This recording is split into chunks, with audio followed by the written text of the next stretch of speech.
नमस्कार, सब बढ़िया। तो कैसे हैं आप सभी? होपफुली सभी एकदम स्वस्थ होंगे, मस्त होंगे, मजे में होंगे और अपने बोर्ड्स की तैयारी को लगातार कर रहे होंगे। तो मैं हूं आप सभी की बड़ी बहन ज्योति। स्वागत है आप सभी का आज के धमाकेदार सेशन में। यस, आज हम क्लास 10th का मोस्ट इंपोर्टेंट टॉपिक पद्यांश भाग से करने वाले रसखान जी का बहुत ही अच्छा चैप्टर है, बहुत ही सरल भी है। आई नो कि भाई जो आपने पहले चैप्टर पढ़े से सूरदास के पद हो गया, धनुष भंग हो गया, बहुत ही ज्यादा डिफिकल्ट चैप्टर है। खासतौर पर बात करी जाए धनुष भंग की, तो मेरा मानना है कि धनुष भंग ही ऐसा एक चैप्टर है जिसमें बच्चों को पढ़ने बहुत ज्यादा कठिनाई होती है, लेकिन उसको भी हमने बहुत ही अच्छे तरीके से आपको समझाने का पूरा प्रयास किया है। उम्मीद है कि आपको समझ भी आया होगा। तो आज हम रसखान जी का मोस्ट इंपोर्टेंट चैप्टर सवैया और कवित्व को पढ़ने वाले हैं। देखते हैं कि आज पूरा वीडियो में चैप्टर खत्म हो पाता है या नहीं, क्योंकि लाइव तो चल नहीं रहा और लाइव प्रॉब्लम इसलिए नहीं चला पाते, लाइट वाइट का इशू है हमारे यहाँ पे, इस वजह से। तो देखते हैं कि आज समाप्त होता है कि नहीं। बाकी ये बात याद रखिए कि बहुत ही सरल चैप्टर है, सिर्फ आपको थोड़ा सा दिमाग लगाने की जरूरत है और अर्थ समझने की जरूरत है। बाकी आप अपने अकॉर्डिंग भी पद्यांश को बना, इसकी जो व्याख्या है वो लिख सकते हैं। और बेटा एक बात हमेशा याद रखिएगा, पद्यांश में आप कभी भी ये कोशिश मत करना कि आप एज इज मेरी लाइन को आप रट ले या फिर किसी बुक्स की लाइन को रट ले। नहीं, आपको हमेशा ये कोशिश करनी है कि आपको सबके अर्थ पता होने चाहिए, और अर्थ को अगर आपको अर्थ पता है तो अपने अकॉर्डिंग उसकी व्याख्या कर सकते हैं। क्लियर? तो ये आपकी कोशिश होनी चाहिए। तो चलिए फिर क्लास को स्टार्ट करने से पहले सभी को प्यारी प्यारी से good morning, good afternoon, good evening, Radhe Radhe, जय श्री राम, जय माता की, जय भगवान की बोल, जय बप्पा की। तो होपफुली सभी उम्मीद है भाई अच्छे ही होंगे। और आज का चैप्टर हमारा रसखान जी के ऊपर है। तो देखिए, सबसे पहले आप ये सोच लीजिए, समझ लीजिए कि जो रसखान जी हैं, हम थोड़ा रसखान जी के बारे में बात कर लेते हैं। देखिए क्या है कि जो क्लास 10th का पद्यांश भाग से 3rd चैप्टर है, ट्रेंडिंग चैप्टर है। हर साल इसमें से 7 में से 3-4 सेट ऐसे होते हैं कि अथवा में से प्रश्न पूछा ही जाता है। और क्या बोलते हैं, अगर आप थोड़ा सा पढ़ेंगे ना, सिर्फ थोड़ा सा दिमाग लगाने की जरूरत है, एक बार पढ़ने की जरूरत है, पूरा ऐसे आपके दिमाग में छप जाएगा। तो देखिए क्लास स्टार्ट करते हैं। तो क्या बोलते हैं भाई कि जो रसखान जी, उनके बारे में थोड़ा बात कर लेते हैं कि रसखान भाई है क्या। देखिए ये जो इसकी रचयिता है वो हमारे रसखान जी। कौन है इसके जो कवि हमारे, कौन है? रसखान जी है। तो बेसिकली बात कीजिए, जो रसखान है वो हमारे मुस्लिम वर्ग से थे। क्या जो रसखान है हमारे वो मुस्लिम संप्रदाय से थे, लेकिन वो श्री कृष्ण के परम भक्त थे। क्या वो श्री कृष्ण के परम भक्त थे? अब ये देखिए भाई, वो श्री कृष्ण के परम भक्त थे, लेकिन श्री कृष्ण भाई जो हमारे भगवान श्री कृष्ण है वो मुस्लिम वर्ग से तो थे नहीं, लेकिन फिर भी मुस्लिम वर्ग होने के बावजूद भी वो श्री कृष्ण के परम भक्त थे। और इसमें क्या है, 2 रचनाएं हमारी, एक तो सवैया है, क्या है, एक सवैया जी लिखा है, और एक हमारी क्या है, कवित्व है। ये एक हमारी कवित्व है। तो ये इनकी बेसिकली बहुत ही अच्छी रचनाएं है, तो उन्हीं को इसमें क्या बताया गया है। तो सबसे पहले हम सवैया कंप्लीट करेंगे, उसके बाद कवित्व को कंप्लीट करेंगे। क्लियर? 7 से 8 पद ही है इसमें और बहुत ही सरल सरल से है। तो रसखान हमारे क्या थे, मुस्लिम वर्ग से थे, लेकिन ये श्री कृष्ण के परम भक्त थे। अब सवैया में क्या बताया गया है कि जो रसखान जी हैं वो, उनका मनुष्य का जन्म है, लेकिन वो ये चाहते हैं कि जब भी मेरा अगला जन्म हो, भाई एक ना एक दिन तो ये जीवन खत्म हो नहीं है, चाहे मनुष्य का जन्म हो, चाहे पशु पक्षी का हो, किसी का भी जन्म हो, XYZ, तो वो एक ना एक दिन खत्म होना ही है। परम भक्त तो वो थे ही, लेकिन वो ये सोच रहे थे कि अब तो मेरा ये जो टाइम है वो खत्म हो जाएगा, कभी ना कभी तो होगा ही। तो वो ये इसमें कहना चाहते हैं कि मैं किसी भी अगले जन्म में मैं कुछ भी बनूं, चाहे मनुष्य बनूं, पशु बनूं, पक्षी बनूं, कुछ भी बनूं, हर हाल में वो श्री कृष्ण के समीप ही रहना चाहते हैं। तो इसमें आपको यही देखने को मिलेगा कि जो रसखान जी वो श्री कृष्ण के प्रति अपना लगाव प्रकट करते हैं। सिंपल, बस यही चीज इसमें आपको बताया गया, बस समझने की थोड़ी सी जरूरत है, बाकी पूरा ऐसे ही है। क्लियर? तो चलिए फिर अपनी क्लास को स्टार्ट करते हैं टाइम को देखते हुए। तो सबसे पहला हमारे क्या लिखा है, मानुष हो तो वही रसखानी। पहला पद हमारे क्या है बेटा, मानुष हो तो वही रसखानी, बसो ब्रज गोकुल, यहाँ पर ब्रज है, बसो ब्रज गोकुल गांव के ग्वारन।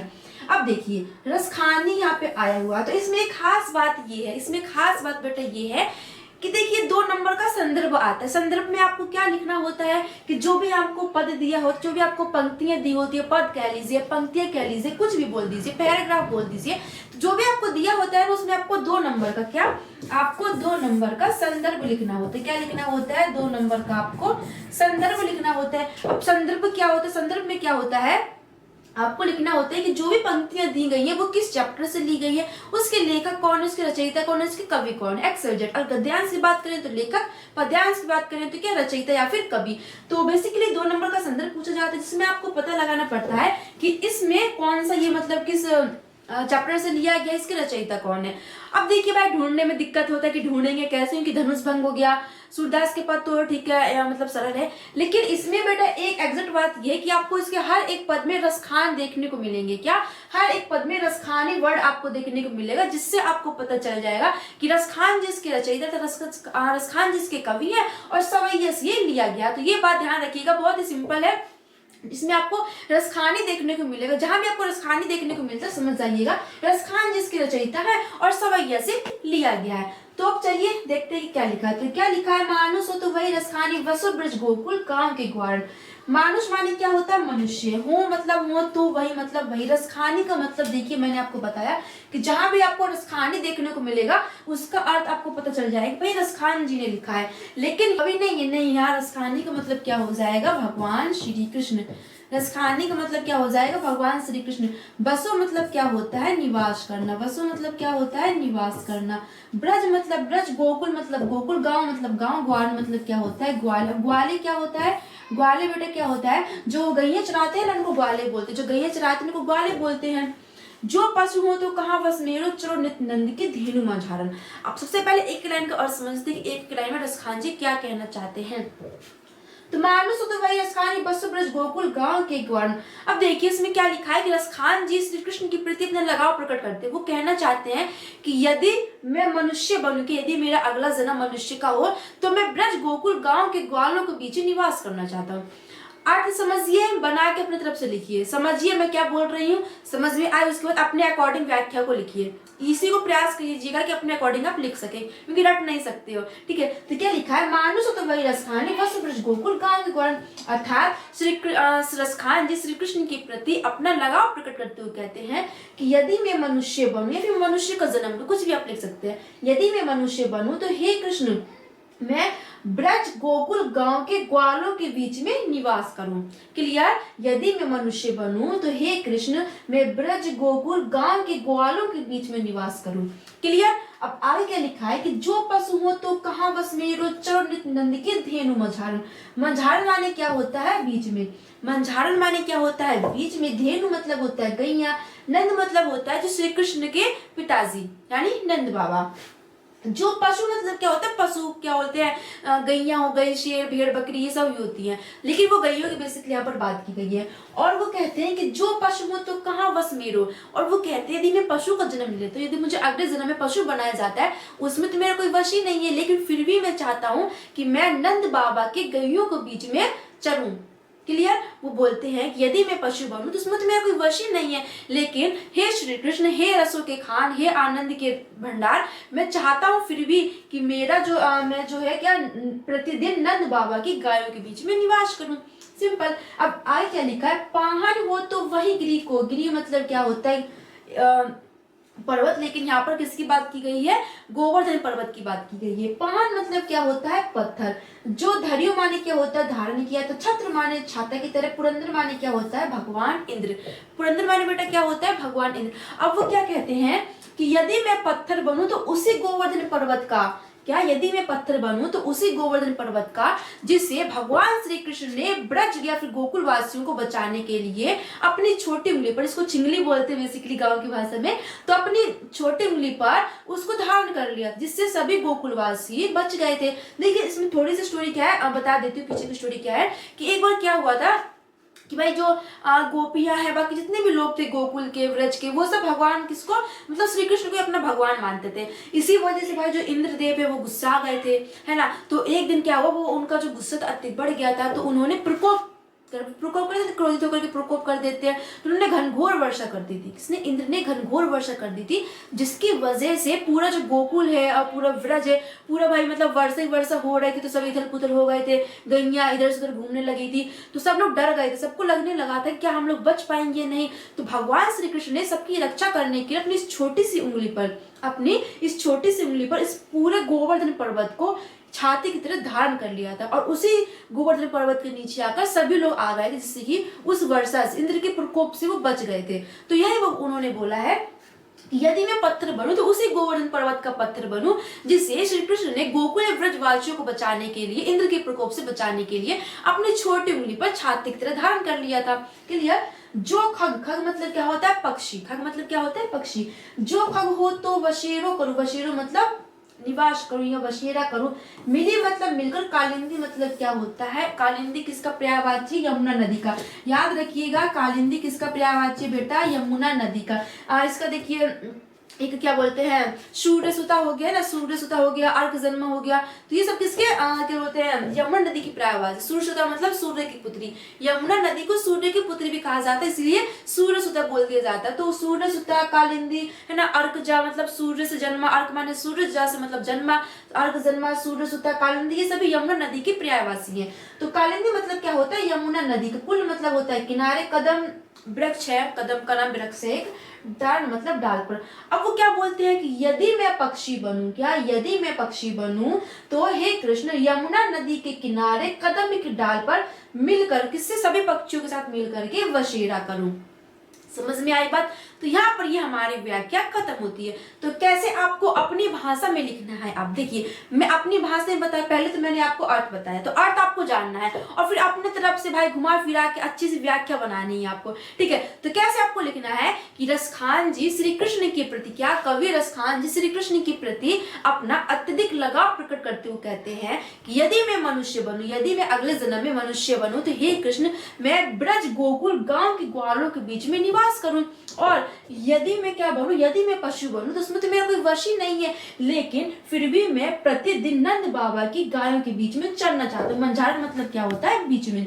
और क्या कहते हैं रसखान जी कि यदि मैं पत्थर बनूं, क्या यदि मैं पत्थर बनूं तो उसी गोवर्धन पर्वत का पत्थर बनूं जिसे श्री कृष्ण ने ब्रजवासियों को इंद्र के प्रकोप से बचाने के लिए अपनी छोटी उंगली पर छाती की तरह धारण कर लिया था। और यदि मैं पक्षी बनूं, यदि मैं पक्षी बनूं तो यमुना नदी के किनारे कदम की डाल पर सभी पक्षियों के साथ मिलकर के वशीरा करूं। यहाँ पर ये हमारी व्याख्या समाप्त होती है। अपने तरफ से बना के बट अर्थ समझने की जरूरत है। क्लियर। तो चलिए फिर बढ़ते हैं अपने आगे पैराग्राफ की तरफ। देखिए व्याख्या लिखिए, इसमें क्या लिखा है कि रसखान कवि कहते हैं कि हे भगवान, क्या कहते हैं, रसखान कवि कहते हैं कि हे भगवान मैं मृत्यु के बाद अगले जन्म में यदि मनुष्य के रूप में जन्म प्राप्त करूं तो मेरी इच्छा है कि मैं ब्रज भूमि में गोकुल के ग्वालों के मध्य निवास करूं। यदि मैं पशु योनि में जन्म ग्रहण करूं जिसमें मेरा कोई वश ही नहीं है, फिर भी मेरी इच्छा है कि मैं नंद जी के गायों के बीच विचरण करूं, अर्थात चलना चाहता हूँ। और क्या लिखा भाई कांग्या, यदि मैं अगले जन्म में पत्थर भी बना तो भी मेरी इच्छा है कि मैं उसी गोवर्धन पर्वत का पत्थर बनूं जिसे अपने इंद्र का, क्या जिसे आपने इंद्र का घमंड दूर करने के लिए और जलमग्न होने से गोकुल ग्राम की रक्षा करने के लिए अपने उंगली पर छाती के समान उठा लिया था। यदि मुझे पक्षी योनि में जन्म लेना पड़े तो मेरी यह इच्छा है कि मैं यमुना नदी के किनारे स्थित कदम वृक्ष की शाखाओं पर ही निवास करूं। तो ये बेसिकली हमारी व्याख्या हुआ। बढ़ते अपने अगले पद की तरफ। तो अगला पद भी बहुत ही ज्यादा सिंपल है, कोई इतना डिफिकल्ट, ये चैप्टर बहुत ही सिंपल है। अब देखिए आगे क्या लिखा है इसमें कि आज गए हुती भोर ही हो रस खानी रही वही नंद की भोनी। आजो मतलब आज ही, क्या आजो मतलब आज ही, गई मतलब गई, हुती माने क्या था, थी, हुती माने क्या होता है, थी, भोर ही हो मतलब सुबह, रसखानी मतलब श्री कृष्ण। जहां पर भी रसखानी आपको देखने को मिलेगा उसका क्या हो जाएगा, श्री कृष्ण। रसखानी का मतलब क्या होता है, रसों के खान, रसों के खान अर्थात भगवान श्री कृष्ण। तो रसखानी मतलब श्री कृष्ण। रई वही मतलब प्रेम वश में, रई वही मतलब प्रेम वश में, प्रेम वश में होकर के, प्रेम वश में पढ़ करके, प्रेम में पढ़ करके, तो रई वश मतलब प्रेम वश। नंद के मतलब भगवान श्री कृष्ण के पिताजी अर्थात नंद बाबा। भोनी मतलब भवन, भोनी मतलब भवन। अब इसमें क्या है कि जो श्री कृष्ण रसखान जी है वो किसकी सुंदरता को बताते हैं, किसकी, श्री कृष्ण की सुंदरता का वर्णन करते हो, किसके द्वारा, गोपियों के द्वारा। तो क्या रसखान जी श्री कृष्ण की सुंदरता का वर्णन गोपियों के द्वारा करते हैं, किसी गोपियों के माध्यम से करते हैं। कैसे कि एक गोपी अपने दूसरे सखी से कहती है, एक गोपी अपने दूसरे सखी से कहती है। दोबारा सुनिएगा कि इस पद्यांश में, इस पद में जो रसखान जी हैं वो श्री कृष्ण की सौंदर्य का वर्णन गोपियों के माध्यम से करते हैं। क्या कहते हैं कि एक गोपी दूसरी सखी से कहती है कि आज मैं, क्या कि आज मैं श्री कृष्ण के प्रेम वश में पढ़कर, आज गई हुती भोर ही हो रस खानी रही वही नंद की भोनी। एक गोपी दूसरी सखी से कहती है कि हे सखी, आज मैं श्री कृष्ण के प्रेम वश में पढ़कर नंद बाबा के भवन गई थी। क्या कि हे सखी, आज मैं श्री कृष्ण के प्रेम वश में पढ़कर सुबह होते ही नंद बाबा के भवन गई थी। अब वहां जाके वो देखती है श्री कृष्ण को, तो आगे उसी का वर्णन किया गया है। वाको जियो जुग लाख करोड़, लाख करोड़ मतलब लाखों करोड़ों वर्ष तक, युगो युगो तक, जुग माने युगो वर्ष तक, जियो मतलब जियो, वाको किसका, यशोदा जी का, वाको मतलब यहाँ पर यशोदा जी का वर्णन किया गया है। अब वो देखती है वहां पर कि भाई यशोदा जी कैसे कन्हैया को तैयार करती है, कितनी क्यूट लगते हैं, तो वह बोलती है कि हे सखी, मेरी तो भगवान से यही इच्छा है कि हे सखी, मेरी भगवान से यही इच्छा है कि माता यशोदा का जो लाल अर्थात श्री कृष्ण जी है वो युगो युगो तक जो था, लाखों करोड़ों वर्ष तक जिए, मतलब युगो युगो तक जिए। क्लियर। जशोमती मतलब माता यशोदा को सुख जात कहो नहीं, मतलब वो देखती है भाई यशोदा जी को और उनके लल्ला को, श्री कृष्ण को, तो वो कहती हैं कि हे सखी, मेरी तो यही इच्छा है भगवान से कि यशोदा का जो लाल अर्थात श्री कृष्ण जी है वो युगो युगो तक जीवित रहे और श्री कृष्ण जैसा पुत्र प्राप्त करके, क्या श्री कृष्ण जैसा पुत्र को प्राप्त करके यशोदा मैया जो सुख प्राप्त करती उसका वर्णन मैं नहीं कर सकती। क्या बोलती हैं कि हे सखी, मैं आज सुबह होते ही श्री कृष्ण के प्रेम वश पढ़ करके, प्रेम में पढ़ करके नंद बाबा के भवन गई थी और मेरी तो यही इच्छा है भगवान से कि यशोदा का जो लाल है वो युगो युगो तक जीवित रहे। और क्या बोलती हैं कि माता यशोदा श्री कृष्ण के जैसे पुत्र को प्राप्त करके जो सुख का आनंद प्राप्त करती है, उस सुख का वर्णन कुछ कहा नहीं जा सकता, उसका वर्णन नहीं किया जा सकता है। क्लियर। अब आगे क्या लिखा है कि तेल लगाई लगाई के अंजन भोई बनाई बनाई डिटोनी ही, तेल लगाई लगाई के अंजन, अंजन मतलब क्या होता है, काजल। अब वो देखती है वहां पर, वो नंद बाबा के भवन गई थी, वहां पर यशोदा मैया को देखती है कि वो श्री कृष्ण को तैयार करती, कितने बढ़िया लगते हैं, तो वह अब बताती है कि वो तेल लगाती है कृष्ण को, अंजन लगाते हैं मतलब काजल लगाती हैं, बोहे बनाए, बोहे क्या होता है, ये जो हमारी ये होती है ना काली काली सी, इसको बोहे बोलते, तो उनकी बोहे को संवारती हैं। बनाए डिटोनी, डिटोनी मतलब क्या होता है, नजर का टीका। डिटोनी मतलब क्या होता है, नजर का टीका। बच्चों को लगाते हैं, जो छोटे छोटे बच्चे होते हैं उनको नजर का टीका लगाते हैं कि भाई नजर नहीं लग जाए। तो वही वो कहती हैं कि जो माता यशोदा है वो देखती है कि वो तेल लगाती, तेल उफ्टन को लगाती, निला धुला करके तेल उफ्टन लगाती हैं, उनकी आंखों पर काजल लगाती हैं, बोहे को संवारती हैं और उनको नजर का टीका लगाती हैं, अर्थात जिससे उनको नजर न लग जाए। अब देखिए डेमो, देखिए कैसे मैं डेमो बताती हूँ आपको कि बेसिकली क्या होता है कि जो छोटे बच्चे होते हैं ना, यही मतलब 2-3 साल के हो या फिर मतलब गाँव में मतलब 5-3-4 साल तक ऐसा होता है कि जो मैया होती है ना वो क्या करती है भाई, बच्चों को नहा धुला के बढ़िया तेल मालिश करके है ना, और बढ़िया से काजल लगाती, तब बड़ा बड़ा काजल लगाती हैं। और वो काजल भाई ये नहीं कि सिर्फ आंखों के अंदर ही अंदर नहीं, पूरा यहाँ तक काजल लगाती हैं। और बच्चे एक बार ऐसे करे तो पूरा मुंह ही काला हो जाता है उनका, है ना। तो मैया पूरा यहाँ तक काजल लगाती हैं, यहाँ पर भी काजल लगा देंगी, हाथों पे लगा देंगी, पैरों में लगा देंगी और यहाँ चंद्रमा बना देती हैं।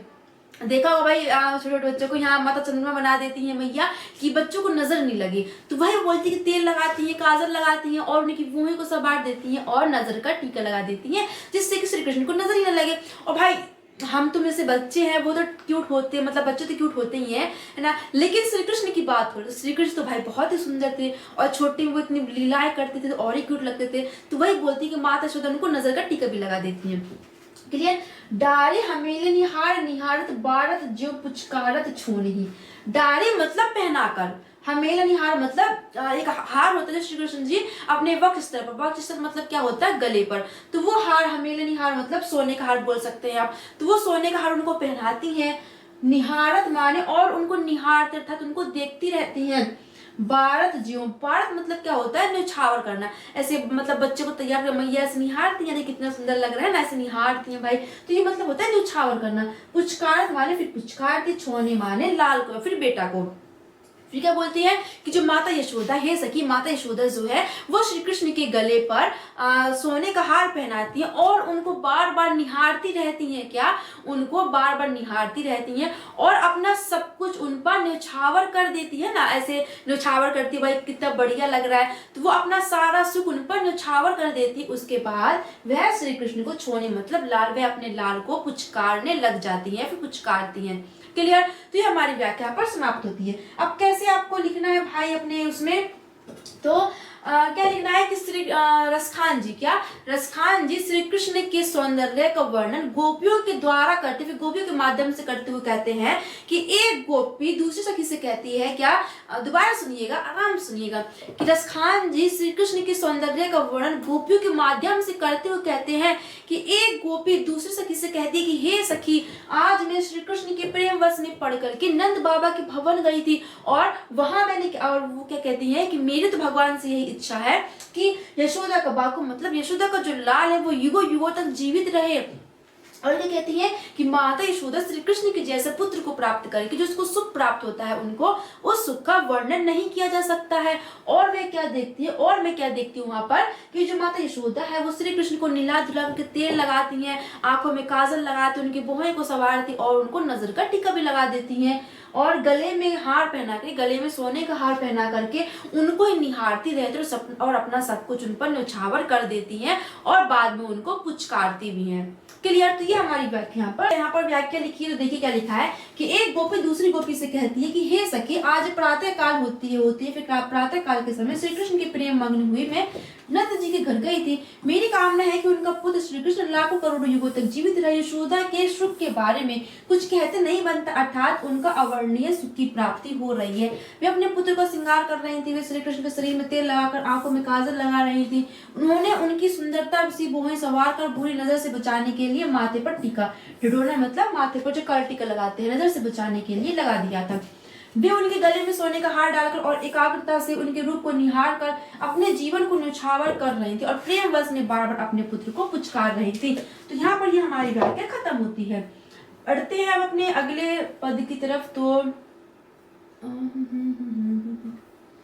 तो ये हमारा है भाई, हाँ ये हमारा नेक्स्ट पद है। तो इसमें क्या लिखा है, धूरी भरे अतिशोभित श्याम जो तेजी बने श्री सुंदर चोटी, खेलत खात फिर अंगुना पग पंजनी बाजती पीरी कछोटी। अब इसमें भी जो गोपियां हैं भाई, जो गोपी गई थी, कहाँ गई थी, नंद बाबा की भवन गई थी भाई। इतने क्यूट थे श्री कृष्ण, इतने क्यूट थे कि गोपियों की लाइन ही लगी रहती थी भाई, बहुत ही क्यूट थे वो, है ना। तो वही इसमें वर्णन किया गया है रसखान जी ने कि जो गोपी है वो दूसरे सखी से कहती है, उनके सौंदर्य का वर्णन करती है। तो धूरी मतलब होता है धूल, भरे मतलब भरे हुए, मतलब धूल से लिपटे, जो धूल होती है ना उसको ऐसे मुंह पर लगा लेते हैं, है ना। तो वही बोल रहे हैं कि धूरी मतलब धूल, अति माने अत्यधिक, शोभित माने सुंदर, श्याम जो अर्थात श्री कृष्ण जी, श्याम जो अर्थात श्री कृष्ण जी, तैसी माने तैसी बनी श्री सुंदर चोटी। अब एक सखी दूसरे से क्या कहती है कि हे सखी, धूल से भरे हुए, क्या धूल से भरे हुए श्री कृष्ण अत्यधिक सुंदर लग रहे हैं, वैसे ही उनके सिर पर बनी चोटी सुंदर लग रही है। वो चोटी बनाए रहते थे, यहाँ पर ऐसे छोटी सी बनाए नहीं रहते, श्री कृष्ण छोटा हुआ, आपने छोटी की उनकी फोटो वगैरह देखी होगी।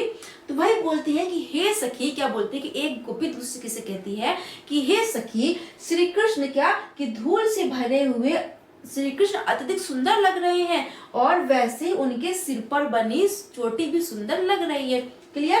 खेलत खात फिरे अंगनी, फिरे मतलब क्या होता है, घूमकर, और वह अपने आंगन में खेलते खाते हुए घूम रहे हैं। होता है ना छोटे छोटे बच्चे से रोटी होता है ना, उसका रोल बना लेते हैं और खेलते जाते हैं अंगना में, है ना, पूरा घूम घूम के खेलते हैं खाते हैं। तो वही बोलती हैं, और श्री कृष्ण जी खेलते खाते हुए पूरे आंगन में घूम रहे हैं। पग मतलब होता है पैरों में, पैंजनी माने पायल, बास्ती माने बज रही है, और उनके पैरों में पायल बज रही है। पीली माने होता है पीली, कछोटी माने होता है धोती, है ना। कछोटी क्या बोलते हैं उसको, बोलेगी मैडम क्या बता रही है ना। तो देखिए बता देते हैं क्या होता है। कछोटी का मतलब धोती, मतलब क्या होता है, धोती बोले तो वो बड़ी हो जाती है ना, वो धोती नहीं जो बड़े लोग पहनते हैं, बड़े बड़े से, हमारे पापा की उम्र के, वो नहीं। जो छोटे बच्चों की धोती वो क्या होती है, बेसिकली उसको कछोटी ही बोला जाता है, लेकिन यहाँ बोलने में अच्छा नहीं लग रहा है इसलिए धोती बोल दिया गया, और साथ में पीला रंग भी जोड़ दिया गया तो पीली धोती। लेकिन कछोटी मतलब धोती वो होता है जब बच्चे का जन्म होता है, जब छोटा बच्चा होता है तो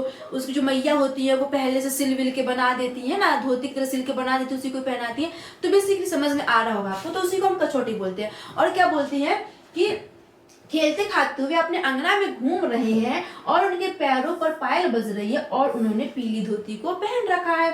वाह मतलब क्या होता है, उस छवि मतलब परछाई को, जो भी क्रियाएं कर रहे हैं, उनके माथे पर धूल लगी हुई है, पैर में पायल बज रही है और खेलते खाते हुए घूम रहे हैं, तो इसी छवि को देखकर मतलब क्या पर श्री कृष्ण, रसखानी मतलब क्या बताया था आपको, जहां भी रसखानी आए वहां पर मतलब क्या होता है, श्री कृष्ण होता है। विलोपक माने क्या होता है, देख करके। वारत माने न्यौछावर करना, वार्त आपको बताया था कि न्यौछावर करना होता है। काम मतलब क्या होता है, कामदेव, भगवान कामदेव की बात यहाँ की गई है। कलाएं मतलब कलाएं, निष्कोटि मतलब अपनी करोड़ों कोटियों को। अब उस छवि को देख करके, क्या रसखान मतलब श्री कृष्ण की उस छवि को देख करके कामदेव भी अपनी करोड़ों अदाओं को उन पर न्यौछावर कर देते हैं। अदाएं का मतलब यहाँ पर क्या होता है कि क्या समझाएं अदाएं, हाँ देखिए, जो गर्ल्स होती है भाई वो क्या बोलते रील्स वगैरह बनाती है ना, तो बढ़िया खुले खुले बाल करके बढ़िया ऐसे करती है ना, तो भाई लड़के क्या सोचते हैं कि भाई बाल इससे सुंदर तो कोई है ही नहीं है ना, तो वो उसको देख अपना सब कुछ उसी को न्यौछावर कर देते हैं ना, उसी को देखते रहते हैं। तो वही यहाँ पर जो अदाएं है ना वो कामदेव से प्राप्त हुई है ना। भले ही बेसिकली चाहे सिंपल सी लड़की क्यों ना, लेकिन जैसे बाल खुले करके ऐसे भाई है ना, तो बोलते भाई कि लड़के पूरा अपना न्यौछावर कर देते हैं। तो ये जो कलाएं है ना, जो अदाएं हैं, वो कामदेव से प्राप्त हुई है। तो उन्हीं की ये सब देख करके, उन्हीं की सभी ये छवि को देख करके जो कामदेव जी हैं वो अपनी सारी की सारी जो कलाएं हैं वो श्री कृष्ण पर न्यौछावर कर देते हैं। समझ में आई बात। काग मतलब क्या होता है, कौआ जो काव काव करता है ना। भाग मतलब होता है भाग्य, बड़े सजनी मतलब बहुत ही अच्छी सजनी मानी है सखी। हरि मतलब होता है भगवान श्री कृष्ण। हाथ मतलब होता है हाथ से ले गए माखन रोटी। अब क्या कहती हैं कि हे सखी उस कौवे के भाग भी तो देखो कितने अच्छे हैं। क्या बोलते हैं कि हे सखी उस कौवे के भाग भी तो देखो कितने अच्छे हैं कि वह श्री कृष्ण के हाथों से माखन रोटी को चुरा कर ले गया है। क्या बोलते हैं कि हे सखी उस कौवे के भाग भी तो देखो कि वह श्री कृष्ण के हाथों से माखन रोटी को चुरा कर ले गया है। तो ये हमारी व्याख्या पर समाप्त होती है। अब इसको अपनी भाषा में भाई कैसे लिखना है, कैसे लिखना है, तो रसखान जी कहते हैं कि एक कॉपी दूसरे सखी से कहती है कि हे सखी धूल से भरे हुए श्याम जी अत्यधिक सुंदर लग रहे हैं, वैसे ही उनके सिर पर बनी चोटी सुंदर लग रही है और श्री कृष्ण जी खेलते खाते अपने आंगन में घूम रहे हैं, उनके पैरों पर पायल बज रही है और उन्होंने पीली का छोटेदार धोती को पहना हुआ है। उस छवि को देख करके क्या रसखान क्या बोलते हैं, रसखान जी क्या बोलते हैं, श्री कृष्ण की उस छवि को देख करके कामदेव भी अपनी करोड़ों अदाओं करोड़ों कलाओं को उन पर न्यौछावर कर देते हैं। और ये सके उस कौवे के भाग भी देखो कितने अच्छे हैं कि वह श्री कृष्ण के हाथों से उनकी झूठी माखन रोटी को चुरा कर ले गया है। तो ये हमारी व्याख्या यहाँ पर समाप्त होती है। अब बढ़ते हैं अपने अगले पैराग्राफ की तरफ। तो देखिए यहाँ पर व्याख्या कैसे लिखी है कि हे सखी श्याम वर्ण के कृष्ण धूल से धूषरित हैं और अत्यधिक शोभायमान हो रहे हैं, वैसे उनके सिर पर सुंदर चोटी सुशोभित हो रही है। वे खेलते और खाते अपने घर के आंगन में विचरण कर रहे हैं, उनके पैरों में पायल बज रही है और वे पीले रंग की छोटी सी धोती पहने हुए। अर्थात रसखान कवि कहते हैं कि उनके उस सौंदर्य को देखकर कामदेव उन पर अपनी कोटि कोटि कलाओं को न्यौछावर कर देते हैं। हे सखी उस कौवे के भाग का क्या कहना जो कृष्ण के हाथ से मक्खन और रोटी छीन कर ले गया। भाव यह है कृष्ण की झूठी मक्खन रोटी खाने का अवसर जिसको प्राप्त हो गया वह धन्य है। क्लियर। अब हमारा नेक्स्ट पैराग्राफ है ये। तो नेक्स्ट पैराग्राफ में भाई क्या है कि जादिन ते वह नंद का छोरा या बन धेनु चराई कयो है। जादिन मतलब होता है जिस दिन से, जादिन मतलब क्या होता है जिस दिन से वह नंद का छोरा, छोरा मतलब क्या होता है बालक पुत्र लाल बोल दीजिए। तो नंद का छोरा अर्थात नंद कौन थे भाई, श्री कृष्ण जी के पिताजी। तो नंद का छोरा अर्थात श्री कृष्ण जी। या वन मतलब इस वन में धेनु माने गई है, कुछ चराई गई मतलब चरा करके। अब क्या कहती है कि हे सखी जिस दिन से वह नंद का छोरा अर्थात श्री कृष्ण जी इस वन में गैया को चरा कर गया है, मोहिनी तान गोधन गावत, मोहिनी तान गोधन गा करके, बेणु मतलब होता है बांसुरी को, बजाई मतलब बजा करके, रिझाई माने रिझा गया है। मोहिनी तान गोधन गा करके और बांसुरी को बजा करके हमको रिझा गया है, हमको मोहित कर गया है। अब देखिए गोधन क्या होता है, बेसिकली यूपी में क्या होता है कि जैसे होली वगैरह में होता है एक आला है ना लोकगीत है। तो पहले की जो टाइम था उसमें जो आज के टाइम पे गाने चलते हैं है ना, तो वो गाने नहीं चलते थे। पहले टाइम में लोकगीत होता था। तो जो ग्वाले की कम्युनिटी होती थी भाई, जो ग्वाले होती थी वो एक करके तो जाते नहीं थे, वो कम्युनिटी में जाते थे ना, बहुत सारे ग्वाले इकट्ठे होकर के कहीं को चुराने जाते थे। तो वो क्या कहते थे, वो क्या करते थे, अपना कोई गाना उनका होता था उसको गोधन बोला गया, तो वही वो गाते हुए जाते थे। तो उसी को बोला गया है कि मोहिनी तान और गोधन को गाते हुए और बांसुरी के बजा करके वह हमको मोहित कर गया, वह हमको रिझा गया है। वाह दिन सो का टोना सो के, वाह दिन मतलब उस दिन से ऐसा लगता है कि हे सखी उसने कुछ हम पर जादू कर दिया, टोना मतलब जादू कर दिया है। रसखानी हियो में समाई गए हुए, श्री कृष्ण मतलब रसखानी मतलब श्री कृष्ण लियो माने हृदय में समा गया। तो क्या कहते हैं कि हे सखी, उस दिन से ऐसा लगता है कि वह कुछ जादू टोना से कर गया है और श्री कृष्ण हमारे हृदय में समा गया है। को मतलब क्या होता है, कोई भी, काहू की मतलब किसी की भी, को ना मतलब कोई भी, काहू की मतलब किसी की भी, कानी माने क्या होता है, शर्म मर्यादा लज्जा, है ना। कानी मतलब क्या होता है, शर्म मर्यादा लज्जा, करे माने करे, सिगरो माने सारा, ब्रज वीर माने ब्रज, विकाय माने विज्ञाय। आपके कहते हैं कि हे सखी, कोई भी किसी की मर्यादा नहीं करता है। क्या कि हे सखी, कोई भी किसी की मर्यादा नहीं करता है, ऐसा लगता है कि जैसे सारा ब्रज उस कृष्ण के हाथों बिक गया हो। क्लियर। तो ये हमारी व्याख्या यहाँ पर समाप्त होती है। अब उसको अपनी भाषा में कैसे लिखना है, अपनी लैंग्वेज में कैसे लिखना है। तो कैसे लिखना है कि रसखान जी कहते हैं कि एक सखी, एक गोपी दूसरी से कहती है कि हे सखी, जिस दिन से वह नंद का छोरा अर्थात श्री कृष्ण जी इस वन में गायों को चरा कर गए हैं, मोहिनी तान को गोधन गा करके और बांसुरी को बजा करके हमको रिझा गया, हमको मोहित कर गया है, उस दिन से सखी ऐसा लगता है कि वह कुछ जादू टोना से कर गया है और हमारे हृदय में समा गया है। कोई भी किसी की मर्यादा का पालन नहीं करता था, कोई भी किसी से शर्म नहीं करता है, कोई भी किसी पूछ देता है वही श्री कृष्ण कहाँ है, हमें उनके पास जाना है। तो क्या बोलते हैं कि हे सखी, कोई भी किसी की मर्यादा फिर शर्म का पालन नहीं करता है, ऐसा लगता है कि सारा ब्रज जैसे श्री कृष्ण के हाथों बिक गया हो। तो ऐसे आपको व्याख्या लिखनी नहीं, अब इसको देख लेते हैं, यहाँ पे भी लिखी हुई है। देखिए दो तीन बार आपका रिपीट हो रहा है। पहले तो आपको अर्थ समझा एक लाइन की व्याख्या हो रही है, उसके बाद पूरा आपको कैसे लिखना है, फिर यहाँ पर व्याख्या कैसे लिखनी है। ठीक है, तो तीन बार एक ही पैराग्राफ की रिपीटेशन हो रहा है, तो अच्छी समझ में आपको आना चाहिए। क्लियर। तो क्या लिखा है कि एक गोपी दूसरी गोपी से कहती है, फिर एक सखी दूसरी सखी से कहती है, कुछ भी आप लिख सकते हैं, है ना। एक गोपी दूसरी गोपी से कहती है कि हे सखी, जिस दिन से वह नंद का लाडला बालक इस वन में आकर गायों को चरा गया तथा अपनी मोहिनी तान सुनाकर और बंसी बजाकर हम सबको रिझा गया है, उसी दिन से ऐसा जान पड़ता है कि वह कोई जादू टोना करके हमारे मन में बस गया। इसीलिए अब कोई भी गोपी किसी की मर्यादा का पालन नहीं करती है, उन्होंने तो अपनी लज्जा एवं संकोच सब कुछ त्याग दिया है। ऐसा मालूम पड़ता है कि संपूर्ण ब्रज उस कृष्ण के हाथों अर्थात उसके वशीभूत हो गया, अर्थात उनके वश में हो गया है। ठीक है, बढ़ते हैं अपने नेक्स्ट पैराग्राफ की तरफ। तो नेक्स्ट क्या है भाई, काना भय वश बांसुरी के। क्या काना भय वश बांसुरी के। अब कौन सा कि हमको चाहिए, काना मतलब श्री कृष्ण जी, भय मतलब हो गए हैं, वश माने वश में, बांसुरी के मतलब बांसुरी के। अब देखिए इसमें जो है क्या बोलते हैं, जो गोपियां हैं, गोपी तो भाई अत्यधिक प्रेम करते थे श्री कृष्ण से, लेकिन धीरे धीरे जब समय बढ़ता है तो जो श्री कृष्ण है वो जो क्या बोलते हैं बांसुरी होती है कैसे धारण करते हैं ना, तो वो दिन रात बांसुरी को ही लिए रहते, उसी को बजाते रहते हैं, है ना। छोटे बच्चे उनको बांसुरी नहीं मिलती तो वो ऐसे करके बजाते रहते हैं ना। तो वही इसमें क्या बोलते हैं, वो सौतन को बताया गया इसमें कि जो बांसुरी है वो उनकी सौतन है, तो वो सौतन की तरह उनको मानती हैं, क्योंकि दिन रात जो श्री कृष्ण है वो बांसुरी को बजाते रहते हैं और गोपियों से नहीं बात करते हैं नहीं कुछ। तो इसी में जो गोपियां हैं तो क्या बोलती हैं, वो बांसुरी को अपनी सौतन मानते हुए कुछ शब्द इसमें बोलती हैं। तो वो रसखान जी ने बड़े अच्छे तरीके से बोला गया है कि कहाना भय बस बांसुरी के। अब कौन सखी हमको चाहिए, क्या बोलती हैं कि हे सखी, अब जो कहाना है वो तो बांसुरी के वश में हो गए हैं, हे सखी कान्हा बांसुरी के बस में हो गए हैं। अब तुम ही बताओ हमको कौन चाहेगा, जब भाई वो कहाना बांसुरी के बस में हो गए हैं, अब हमसे कौन ही बात करेगा, हमको कोई क्यों ही चाहेगा। निष्घोष मतलब क्या होता है, रात दिन, निष्घोष मतलब रात दिन। रहे संग सांग साथी, निष्घोष रहे संग साथ लगी, और वह दिन रात उन्हीं के साथ लगी रहती। क्या दिन रात जो बांसुरी है वो श्री कृष्ण के साथ ही लगी, अर्थात श्री कृष्ण के हाथों में ही रहती है। यह सौतिन तापन क्यों सही, तापन मतलब क्या होता है, दुख। और क्या कहती है कि इस बांसुरी द्वारा, बांसुरी को क्या बताया गया, सौतन बताया गया, तो इस बांसुरी के द्वारा दिए गए दुखों को हम क्यों सहें। मतलब दुख का मतलब क्या है, बांसुरी दुख दे रही, अर्थात इसका मतलब क्या है कि जो श्री कृष्ण के पास बांसुरी रहती, जब बांसुरी नहीं थी तो वो हमेशा गोपियों के साथ खेलते थे, है ना, लेकिन अब वो दिन रात बांसुरी को लिए रहते हैं तो उनको भाई जलन हो रही है ना, जेलसी फील हो रहा है। तो यही कहते हैं कि इस सौतन के द्वारा, बांसुरी के द्वारा दिए गए दुखों को हम क्यों सहें। जिन्हें मोहे लियो मन मोहन को, क्या बोलती है, जिन्हें मोहे लियो मन मोहन को। भाई श्री कृष्ण तो खुद क्या बोलते हैं मन को मोहने वाले हैं, लेकिन उसने मनमोहन को ही मोह लिया है। रस खानी सदा हमको दही दही मतलब दुख देंगे, तो अब वह जो श्री कृष्ण है वो हमको सदा दुख ही देंगे।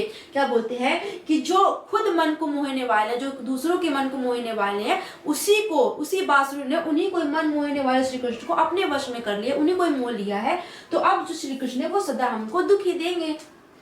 मिली आओ सभी सखी भागी चले। अब क्या बोलती है कि हे सखी चलो हम सब मिल करके ब्रज को छोड़ करके भाग चलते हैं। अब तो ब्रज में बांसुरी रही और अब तो इस ब्रज में बांसुरी ही रहेगी। क्लियर। तो इस पैराग्राफ में, इस पद्यांश में बेसिकली बांसुरी को गोपियों ने स्वतंत्र बताया है। तो इसको कैसे लिखना है कि रसखान जी कहते हैं, क्या प्रस्तुत पंक्तियों में रसखान जी कहते हैं कि जो गोपियां हैं वो बांसुरी को अपनी स्वतंत्र बताते हुए कहती हैं कि हे सखी कान्हा बांसुरी के वश में हो गए हैं और अब हमको कौन चाहेगा। रात दिन यह इनके साथ ही लगी रहती है और इस बांसुरी के द्वारा दिए गए दुखों को हम क्यों सहें। जिसने मोह लिया है मनमोहन को, जो खुद मन को मोहने वाले हैं, उन्हीं को इसने मोह लिया है। तो अब श्री कृष्ण हमको सदा दुख ही देंगे। चलो सखी मिल करके सब ब्रज को छोड़ करके चले, फिर भाग चले। अब तो इस ब्रज में बांसुरी ही रहेगी। क्लियर। तो ये हमारी व्याख्या यहाँ पर समाप्त होती है। तो व्याख्या कैसे लिखी है कि एक गोपी अपनी सखी से कहती है कि हे सखी श्री कृष्ण अब बांसुरी के वश में हो गए। क्या कि अब श्री कृष्ण बांसुरी के वश में हो गए हैं। अब हमसे कौन प्रेम करेगा। श्री कृष्ण हमसे बहुत प्रेम करते थे किंतु अब वे इस दुष्ट बांसुरी से प्रेम करने लगे हैं। यह बांसुरी रात दिन उनके साथ लगी रहती है। ये अब गोपी रूपी सौत की ईर्ष्या के संताप को क्यों सहन करेंगी।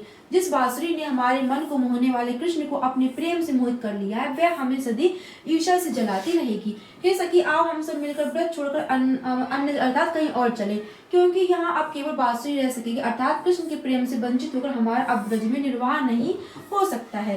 क्लियर। तो यहाँ पर हमारी व्याख्या क्या बोलते खत्म होती है। अब बढ़ते हैं अपने अगले पैराग्राफ के लिए। अगला पैराग्राफ है हमारा, मोर पखा सिर ऊपर रखियो गुंज की माल गले पहलूंगी। देखिए इस पैराग्राफ में क्या है। अब क्या होता है कि वो बांसुरी को बजाते रहते श्री कृष्ण, गोपियों से इतना बातचीत नहीं होता है तो उनको ना श्री कृष्ण की याद आती है, इसकी भगवान श्री कृष्ण की गोपियों को याद आती है। तो एक सखी दूसरी सखी से कहती है कि क्यों ना हम जैसे श्री कृष्ण उन्हीं की तरह बने ना, जो वो कपड़े पहनते वैसे कपड़े पहने, वो बांसुरी बजाते क्यों ना वैसी बांसुरी बजाए, और जो जैसा मतलब उनकी वेशभूषा है वैसे। तो एक सखी कहती है कि हे सखी हमें श्री कृष्ण की बहुत याद आ रही, क्यों ना उनका ही रूप धारण क्यों ना कर ले। तो क्या कहती है कि मोर पखा सिर ऊपर रखी हूँ। तो क्या कहती है कि हे सखी मैं मोर के पंख को अपने सर के ऊपर रख लूंगी।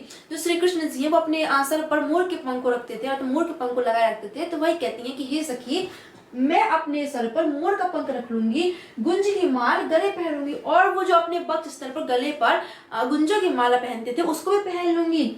ओढ़े पितंबर, ओढ़े पितंबर मतलब जो पीले वस्त्र से उनके, तो वो बोलती है कि मैं पितंबर को ओढ़ के ले लकुटी मतलब लाठी को लेकर के वन गोदन ग्वालन संग फिरूंगी। क्या बोलती है कि मैं पिताम्बर को ओढ़ के लाठी लेकर के ग्वालों के संग वन में फिरूंगी। उसके बाद भावत वो ही मेरो रसखाने सो तेरी कही सब स्वांग करूंगी। और क्या बोलती हैं कि हे सखी जो भी हमारे रसखाने अर्थात श्री कृष्ण को भाता है वो सब मैं करूंगी, और तुम्हारे कहने पर मैं उनके द्वारा किए गए सब स्वांग करूंगी, अर्थात जो वो लीलाएं करते थे वो मैं करूंगी। या मुरली मुरली धर की। लेकिन वो क्या कहती हैं कि देखिए श्री कृष्ण मोर पंख को धारण करते वो वो रख लूंगी, गले में माला पहन लूंगी और लाठी ले लूंगी, पिताम्बर ओढ़ लूंगी, गैयों को चराने जाऊंगी ग्वालों के संग। लेकिन जो ये जो मुरली है वो मुरलीधर अर्थात श्री कृष्ण की है। अधरन धरी अधरा न धरूंगी, कि ये मुरली धरी की और वह इसको हमेशा अपने होंठों पर लगाए रहते हैं, उसको मैं अपने होंठों पर धारण नहीं करूंगी क्योंकि वह मेरी सौतान है। क्लियर। तो क्या बोला गया है कि मोर पखा सिर ऊपर रखे गुंज की माल गले पहरूंगी, ओढ़े पितंबर ले लकोटी वन गोदन ग्वालन संग फिरूंगी। भक्तो वो ही मेरो रसखाने शो तेरे कई सब स्वांग करूंगी। या मुरली धरी अधरन धरी अधर ना धरूंगी। अधर मतलब क्या होता है होंठों में। तो क्या कहते हैं कि हे सखी मैं अपने सर पर मोर के पंख को धारण कर लूंगी और गले पर क्या बोलते हैं गुंज की मालाएं पहन लूंगी, पीताम्बर ओढ़ लूंगी, हाथों में लाठी लेकर के वनों में ग्वालों के संग फिरूंगी, और जो श्री कृष्ण को भाता है, जो श्री कृष्ण को भाता है वो मैं सब करूंगी, और तेरे कहने पर वो सब लीलाएं भी करूंगी जो श्री कृष्ण करते हैं। लेकिन हे सखी ये जो मुरली है वो मुरलीधर की है, जो वो अपने दिन रात अपने होठों पर लगाए रहते, उसको मैं अपने होठों पर धारण नहीं कर दूंगी क्योंकि यह जो बांसुरी है वो मेरी सौतन है। क्लियर। तो ये बेसिकली हमारी क्या है व्याख्या। तो कैसे इसमें लिखी है, क्या लिखा है, क्या कहती है कि एक गोपी अपनी दूसरी गोपी सखी से कहती है कि मैं तुम्हारे कहने से अपने सिर पर मोर के पंखों से बना मुकुट धारण करूंगी, अपने गले में गुंजा की माला पहन लूंगी, कृष्ण की तरह पीले वस्त्र पहनकर और हाथ में लाठी लिए हुए ग्वालों के साथ गायों को चराती हुई वन में वन घूमती रहूंगी। ये सभी कार्य मुझे अच्छे लगते हैं और तेरे कहने से मैं कृष्ण के सभी वेश की धारण कर लूंगी, परंतु उनके होंठों पर रखी हुई बांसुरी को अपने होंठों से स्पर्श नहीं करूंगी। तात्पर्य यह है कि कृष्ण गोपियों की प्रेम की परवाह न करके दिन भर बांसुरी को साथ रखते हैं और उसे अपने होंठों से लगाए रहते हैं। अतः गोपियां उसे श्रोत मानकर उसका स्पर्श भी नहीं करना चाहती, क्योंकि वह श्री कृष्ण से ज्यादा ही मोह लगी हुई है। तो यहाँ पर भी श्री कृष्ण की गोपियों को याद आती है, तो वो उनका पूरा रोल बना लेती हैं कि श्री कृष्ण जो कपड़े पहनते, जो भी वो लीलाएं करते थे, तो उसी की यहाँ पर व्याख्या की गई है। क्लियर? तो ये भी हमारा भाई खत्म होता है। आई थिंक अब ये लास्ट बचा हुआ है। तो देखिए, ऊपर का जितने भी अभी तक आपने पढ़े, जितने मैंने पढ़ा है, वो सब क्या था, सवैये, इसका सवैये टॉपिक से लिया गया था। अब क्या आता है, हमारा कवित्त आता है। तो ये हमारा क्या है, कवित्त है। कवित्त में ओनली एक ही पैराग्राफ है। क्लियर? तो क्या लिखा है, एक ही ना, हाँ, कि गोरज विराजे भाल ले लही बनमाल। गोरज मतलब क्या होता है, गो मतलब होता है गाय, रज माने धूल। जो गायों के जो गाय होती है उनके पैरों में जो धूल लग जाती है ना, जब गैया चढ़ने जाती है तो उनके पैरों में जो धूल लग जाती है, तो क्या बोलते हैं, गायों की धूल, क्या, गाय के पैरों की धूल। गोरज माने क्या होता है, गाय के पैरों की धूल। विराजे माने विराजमान है। भाल माने क्या होता है, मस्तक पर। लहर लही माने लहराती है ना, लहराती है, जो उसको बोलते हैं। बनमाल मतलब वनों से बनी हुई माला। क्या, वनों से बनी हुई माला। तो वो क्या कहती है, याद रखिएगा, ये कवित्त है। ऊपर के सवैये थे, ये कवित्त है। तो क्या बोलते हैं, देखिए इसमें क्या बोला गया है कि रसखान जी कहते हैं कि जो श्री कृष्ण है वो सुबह सुबह भाई गैयों को चराने जाते हैं ग्वालों के साथ, लेकिन संध्या होते ही वो जब घर वापस आते हैं तो एक सखी दूसरी से कहती है कि हे सखी, श्री कृष्ण जी हैं वो गैयों को चरा करके वापस आ रहे हैं, चलो उनको देखने चलते हैं। उनका जो पीताम्बर है वो फहरा रहा है, उनको देखते हैं, क्योंकि जो रस की वर्षा करते हैं उससे अत्यधिक आनंद प्राप्त होता है। तो वही बोलती है कि श्री कृष्ण के मस्तक पर, श्री कृष्ण के मस्तक पर गायों के पैरों से उड़ी हुई धूल। गोरज मतलब गायों के पैरों की धूल। तो क्या बोलती है कि हे सखी, श्री कृष्ण के मस्तक पर गायों के पैरों से उड़ी हुई धूल विराजमान है, जो अत्यधिक सुंदर लग रही है, और उनकी वक्ष स्थल पर वनों से बनी हुई माला। तो आप वनमाला लिख सकते हैं ना, इतना बड़ा नहीं लिखिएगा। और क्या कहती है, और उनके वक्ष स्थल पर अर्थात उनके गले पर वनमाला विराजमान है, मतलब जो वनमाला है वो लहरा रही है। क्लियर? दोबारा सुनिए, कहती हैं गोपी एक सखी से कहती है कि हे सखी, श्री कृष्ण अब वापस लौट रहे हैं गैयों को चरा करके, तो उनके मस्तक पर गायों से उड़ी हुई धूल विराजमान जो अत्यधिक सुंदर लग रही है, और उनके वक्ष स्थल पर वनों की माला लहरा रही है। कैसे भाई, वो ऐसे बांसुरी को बजाते हुए आ रहा है ना, तो वो जो माला होती है वैसे से हिलती है, तो वही बोला गया। तो माला मतलब लहरा रही है। क्लियर? आगे गैया पीछे ग्वाल गावे मधुर वाणी। मधुर मतलब कोमल वाणी है ना, कोमल, मधुर, वाणी मतलब वाणी। आगे आगे गैया आ रही है, पीछे पीछे ग्वाल आ रही, और वह मधुर वाणी में गीत को गाते हुए आ रहे हैं। क्या, आगे आगे गैया पीछे पीछे ग्वाल, और वह मधुर वाणी में गा रहे हैं। तैसी धुनी बांसुरी की मधुर मधुर जैसी, और वैसी धुन उनकी बांसुरी की भी है। बंक मतलब क्या होता है, दृष्टि। बंक मतलब क्या होता है, दृष्टि। चितवन मतलब सॉरी, बंक मतलब होता है टेढ़ी, ना मिस्टेक हो गया। बंक मतलब क्या होता है, टेढ़ी। चितवन माने क्या होता है, दृष्टि। मंद मन माने धीरे धीरे। मुस्कान भी मतलब मुस्कान। और क्या कहती हैं कि उनकी टेढ़ी दृष्टि, क्या, उनकी टेढ़ी दृष्टि और मंद मंद मुस्कान जितनी सुंदर है, उतनी ही उनकी सुंदर के उतनी ही उनकी बांसुरी की धुन बहुत ही मधुर है।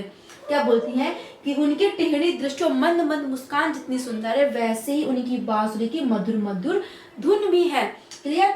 कदम बिटप के निकट तटनी के तट। कदम बिटप मतलब कदम का एक वृक्ष। बिटप मतलब क्या होता है, वृक्ष। निकट तटनी मतलब क्या होता है, यमुना नदी। तट मतलब किनारे। अटा माने क्या होता है, अटारी। अटा माने क्या होता है, अटारी। चढ़ी माने चढ़कर। चाय पितपट फहरानी भी। पितपट मतलब क्या होता है, पीताम्बर। पित माने होता है पीला, पट माने होता है वस्त्र अर्थात पीताम्बर। फहरानी मतलब फहरा रहे हैं। अब वो क्या बोलते हैं कि हे सखी, चलो कदम के वृक्ष के नीचे। क्या, कदम के वृक्ष के पास यमुना नदी के किनारे। क्या, यमुना नदी के किनारे कदम के वृक्ष के पास श्री कृष्ण जी बैठे हुए हैं। क्या, यमुना नदी के किनारे कदम के वृक्ष के पास श्री कृष्ण जी बैठे हुए हैं, और चलो सखी अटारी पर चढ़कर उनके पीले वस्त्रों का अर्थात पीताम्बर का फहराना देख आते हैं। क्या बोलती हैं कि हे सखी, यमुना नदी के किनारे कदम के वृक्ष के पास। क्या, कदम के वृक्ष के किनारे। क्या, यमुना नदी के किनारे कदम के वृक्ष के पास श्री कृष्ण जी बैठे हुए हैं, तो चलो सखी अटारी पर चढ़ करके उनके पीताम्बर का फहराना देख आते हैं। रस बरसाबे। वर्षा मतलब बरसाना। तन माने होता है शरीर को, तपनी माने क्या होता है तपन या फिर थकान, है ना, दुख बुझावे नैन। और क्या बोलते हैं कि उस पीताम्बर से, क्या उस रस से, जो वो रस की, रस मतलब क्या होता है आनंद, और वह जिस आनंद की वर्षा कर रहे हैं वह क्या है तन की तपन को मिटाने वाला है। अर्थात वो क्या बोलते हैं कि वह जिस रस की वर्षा कर रहे हैं, वह जिस आनंद की वर्षा कर रहे हैं, उसे नेत्रों द्वारा देखने से तन की जो तपन है, तन की तपन, थकावट, दुख है, वह दूर हो रहा है। तो चलो सखी, कदम के वृक्ष के पास यमुना नदी के किनारे अटारी पर चढ़ करके पीताम्बर का फहराना दिखाते हैं, और वह रस की वर्षा कर रहे हैं। किसकी? वह आनंद की वर्षा कर रहे हैं, और उस आनंद को नेत्र द्वारा देखने से तन की थकान है, तपन है, दुख है, वो सब मिटा रहे हैं। क्लियर? प्राणी मतलब प्राण को रिझावे माने रिझाते, वह आवे रस खाने दी। रस खाने मतलब क्या होता है श्री कृष्ण, लेकिन यहाँ पर रसों की खान लेंगे, और वह रसों की खान अर्थात आनंद का भंडार हमारे प्राणों को रिझा रहा है, अर्थात वह हमारे तन को सुख प्राप्त कर रहा है। कहने का मतलब क्या है, यहाँ पर क्या कहती हैं कि जो रसखान है वह हमारे प्राणों को रिझा रहा है, अर्थात अपनी ओर आकर्षित कर रहा है। दोबारा सुनिए, कैसे थोड़ी डिफिकल्ट है समझने में। दोबारा सुनिए, तो क्या लिखा है, गौरज विराजे भाल ले लई बनमाल, आगे गई है पीछे ग्वाल गावे मुद्र वाणी री, तैसे धुनी बांसुरी की मधुर मधुर जैसे बंग चितवन मंद मंद मुस्कानी री, कदम बटप के निकट तटनी के तट अटा चढ़ाने चाहे पीठ पट फहराने री, रस पर शाबे तन तापनी बुझावे नैन, प्राणनी रिझावे वह आवे रस खानी री। इसमें क्या होता है, रसखान जी कहते हैं कि एक गोपियां दूसरी से कहती है कि हे सखी, श्री कृष्ण अब गैयों को चरा करके वापस आ रहे हैं। तो क्या बोलती है कि उनके मस्तक, क्या श्री कृष्ण के मस्तक पर गैयों से उड़ी हुई धूल विराजमान है, जो अत्यंत सुंदर लग रही है, और उनके गले पर माला लहरा रही है। उसके बाद क्या लिखा है कि आगे आगे गैया पीछे पीछे ग्वाल, किया आगे आगे गैया और पीछे पीछे ग्वाल, और वह मृदुल वाणी में कटु आंखें बोलती कोमल वाणी में गा रही हैं। जैसी उनकी क्या, जैसी उनकी टिहनी दृष्टि और मंद मंद मुस्कान सुंदर है, वैसी उनकी बांसुरी की धुन भी मधुर है। चलो सखी, कदम की क्या तटनी, तट के किनारे, तटनी मतलब क्या होता है यमुना नदी किनारे, तो आप यमुना नदी किनारे से स्टार्ट कर सकते हैं, कदम की वृक्ष से स्टार्ट कर सकते हैं, एज इट इज, है ना, जो आपका मन हो।